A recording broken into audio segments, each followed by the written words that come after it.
Patterns इन्होंने बताए हैं, व्यूज मांगे हैं आपके। बिल्कुल सर, जायसवाल निको 17 साल का IPO base breakout, IPO base भी कह सकते हैं, या अब तो 17 साल का ब्रेकआउट ही कहना चाहिए। 17 साल का ब्रेकआउट है, 214 महीने का। तो 214 महीने का ये बेस ब्रेकआउट है। लेकिन बैंक निफ्टी आ गई कल के लो के आसपास, वही अलर्ट बजा है।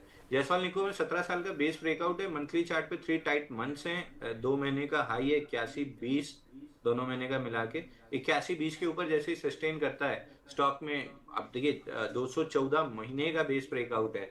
लास्ट हमने 214 हफ्ते का बेस ब्रेकआउट प्ले किया था। एलटी फाइनेंस पे 170 से नॉन स्टॉप 300 के ऊपर खड़ा है। सेम विद महिंद्रा बिंडा finance, same is with Shriram finance. तो अगर 81.20 के ऊपर टिकता है तो आपको मैंडेटरी स्टॉप लॉस लेना है 64 रुपए का, करंट मंथ का लो है। और टारगेट नहीं लगाना है, फिर इसको लेट इट रन, क्योंकि ऐसे स्टॉक जब इतने बड़े बेस से निकलते हैं 2x 3x 4x कुछ भी हो सकता है। तो आपको केवल अपनी रिस्क मैनेजमेंट करनी है। 81 पे लिया, 64 रुपए का स्टॉप लॉस, यानी लगभग मैं 61 का मान लेता हूँ। 20 रुपए की आपको रिस्क लगानी है और शांति से फिर देखना है कि मार्केट आपको कितना रिवॉर्ड दे सकता है। संतुमा एक ही चीज टारगेट। सर, 6 महीने का चार्ट एक बार कर दीजिए। 6 महीने में सर ये डबल हो चुका है, एक 100% से ज्यादा का रिटर्न ऑलरेडी आ चुका है, 40 वाला 80 हो चुका है ये।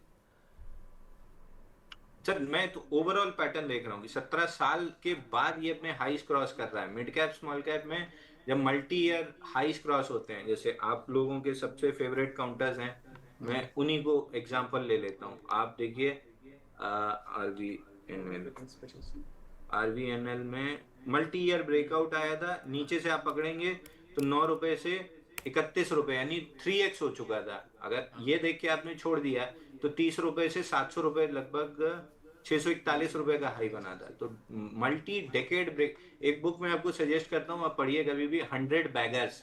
100 बैगर्स करके एक बुक है, जहाँ पे जिनको ये मल्टी बैगर्स खोजने का शौक है। 100 bagger, it is written by Christopher Mayer. Christopher Mayer, 100 baggers. अगर ये किताब आप पढ़ते हैं तो इसमें दिया जाता है कि मिड कैप, स्मॉल कैप और माइक्रो कैप 8-10 साल का अगर बेस बना के ब्रेकआउट दे रहे हैं तो इनको घबराना नहीं है, केवल रिस्क मैनेज करते हुए बाई करना है। ये 2x 3x 4x या 100x तक होने की प्रोबेबिलिटी रखते हैं। तो लॉयड मेटल जैसे हमने पकड़ा था, 50 पैसे का पकड़ा, 2-3 रुपए में ऐड किया, 7-8 रुपए में और ऐड किया। ये नहीं देखा ना 50 पैसे से 8 रुपए आ गया, वो बढ़ते बढ़ते 60-70 रुपए हो गया। कोई दिक्कत नहीं, ठीक है।